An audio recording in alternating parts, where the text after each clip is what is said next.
Good morning everyone. So today I'm going to do a vlog. I've never done a vlog before, but I think a pretty interesting day. So far this morning I've just gone to the gym with my friend Siobhan and then we got a smoothie, so it's a bit of a late start to the day. It's about 10:30. But my plan for today is I'm going to do some practice. So I've actually got like 4 hours of practice plan. I don't know if that's going to happen. I haven't done a 4-hour practice day in like months. So we'll see how that goes. And then I really want to go to Oswin's and get a new mouthpiece because I tried Tom's mouthpiece a few days ago and it just felt so much easier to play on than mine. So I'm going to go and try his model later and I'm going to vlog that as well. So far my practice plan for the day is this. So 5 minutes long tones, 5 minutes of tonguing, just because I need to, do those warm-up kinds of things.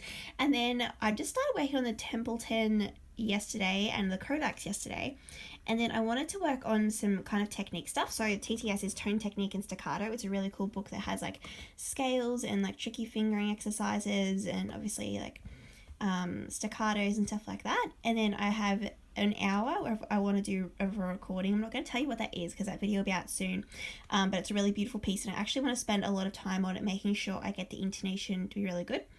30 minutes of flukes. I need to keep my flute skills up because I'm performing with the Victorian Theatre Guild in under a month. And then Lutoslawski Dance Preludes are really cool, and the Matilda Variations, because that's this one here by Andy Firth, because I really want to do the 2019 Australian Nationals. So yeah. So I'm just about to start learning the Matilda Variations. I haven't played any of this before and I just wanted to record me playing the theme because it is basically just waltzing Matilda. So I have my metronome on and this is going to be me playing the theme for the first time. It's going to be hilarious.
Guys, can I just show you this third variation from the Matilda Variations? It's so hilarious. Comment below if you know what this is.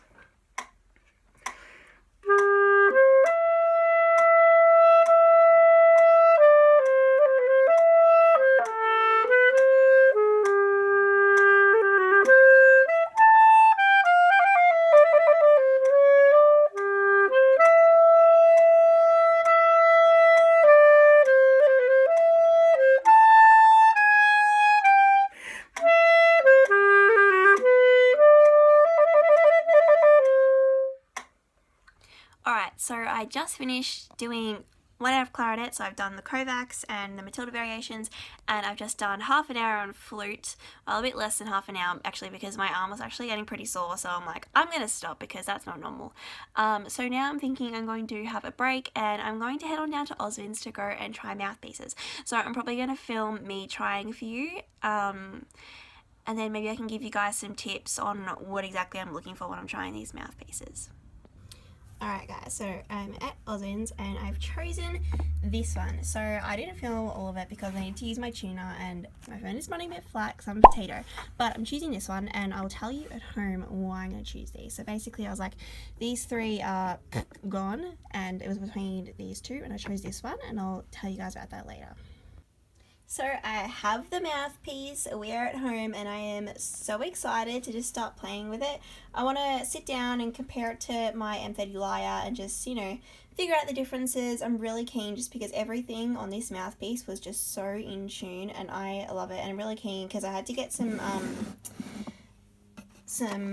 different strength reed, so I had to get 3.5 plus because I usually play on 4 for my M30 Lyre, but on the BD5 that was just way too hard. So I got some 3.5 pluses, and I'm really keen to just start breaking some of those in. Might make a breaking in reeds video as well. Yeah, I'm just really excited just because the tone's really nice, and I recorded a bit on Tom's BD5 the other day, and it was just a beautiful tone. I'm just really excited.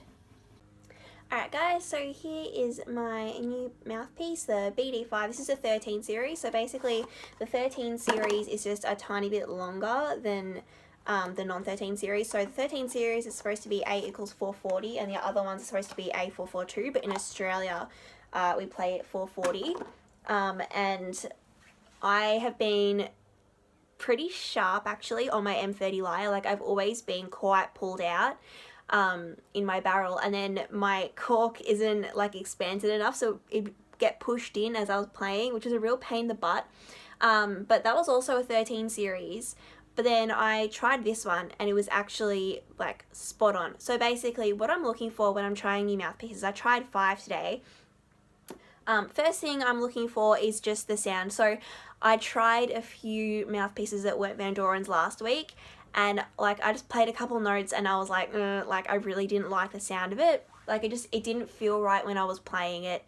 Like, for one, it didn't suit the strength of reed that I was using, so it felt like I was playing on size 4, but it still felt like really like open, like I needed a stronger reed. Like, it was really airy, and I just didn't like the sound because I love to have like a sweet and really rich sound, like kind of thing like Brahms 2. I try to make that as beautiful, sweet and rich as I can, full of harmonics, and it was just really like reedy and airy. And the reason I was like actually like a bit skeptical to get a BD5, and I put it on for so long, is because I tried someone else's BD5 like 6 months ago or something, and I hated it. I was like, it just didn't work. It might have actually been Tom's, and I just really didn't like it. Like, it just felt really resistant for me. But then I tried Tom's BD5 the other day, and he gave me one of his reeds, which is a bit softer than mine. So I usually play on 4 D'Addario reserves, but he gave me a 3.5 plus, and oh my gosh, it just made it like felt like my sound just opened up so much. It was just really easy to play on, so I would get really fatigued really easily on my M30 likes. I'm playing on such hard reeds, and then so if I didn't practice properly for a few days, I would be dead. I just get really fatigued really easily, but the BD5 just felt really easy to play on. Like, I wasn't really tense up here because I'm very, very tight when I'm playing on my size 4s. So I was really keen because I was like, wow, this is so beautiful, so I definitely need to change mouthpieces. I've had the same mouthpiece since first year uni, so 2015, so I haven't had it too long, about 3.5 years. But just trying that, I was like, okay, so maybe I actually do need to start looking at some other things. So when I went into Osmonds, I just asked for as many of the BD5s as I could. They had 5 of the 13 series, so I made sure I got a 13 series because that's tuned at 440. And especially because I've been so sharp on my M30 Lyre, it was important that I got a slightly longer mouthpiece. So they had 5 there, and it's really important, especially with the BD5s, they're really inconsistent between each of the mouthpieces. So I tried 5 of them. So basically when I was trying them, I had like little stands to put them on, so I just kind of kept track of which one was which. But the first thing I was looking for was the sound. Now, all of them were perfectly fine with the sound. I liked the sound on all of them. None of them was stuffy and airy, so that was great. One of them felt a little bit more resistant to me, and I was just like, I don't really want that. So I kind of put that in a different spot. The next thing I looked for was intonation. So for basically all of them, all of my like second register, like F's and D's and C's and stuff were pretty much spot on. But the notes that I was looking for with the low E's and low F's, they're usually quite flat. And then my throat notes are usually sharp, and I checked my altissimo notes as well. So I found on 3 out of the 5, they were ridiculously sharp in the throat notes. So like, for example, open G, I think I had to have this whole hand down plus this one and this one, and it was still sharp. And I was just like, I can't do that. Like if I'm doing recordings and things like that, I can't think about having to vent all this stuff all the time.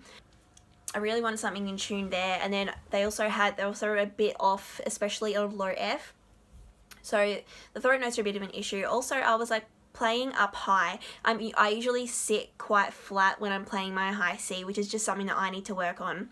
But in the altissimo, I was really, really flat on like high E, F sharps and Fs and things like that. And I was like, I can't really have that. So I kind of said no to them just because the intonation was so dodgy in some of the notes. So then I was left with two. Now with these two, they were definitely much better in the tuning, like the low notes were perfect, everything like that.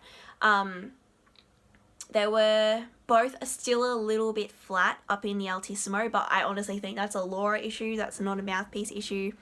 And one of them had, the throat notes were kind of sharp, so you know, I was venting them, they weren't ridiculously sharp. Like the other ones that I was trying were like 20 cents sharp. This was, you know, like 5 cents sharp, like not anything significant. But the one that I ended up getting, the throat notes were all spot on. I didn't need to adjust anything with my embouchure. I didn't need a vent, and they were spot on. Like in my tuner, it's called, what's it called? TE tuner. Tonal energy tuner, and like there's a green smiley face that like gets bigger as you play in tune, and yeah, it was like green smiley face the whole way, and I was like, that is a good sign. So that one was in tune the whole way up. Up in the altissimo range, it was a little bit but that's just a Laura issue, and the tone on them was just really lovely, so I was really happy with that. So I think the most important thing is definitely check that you like the sound. Like I can usually tell if I play it, I'm just go gross, like after 2 seconds I will know if I hate it just by the feel of it. Yeah, and then so the second thing, just very important, don't get a Mouthpiece if your intonation's really dodgy.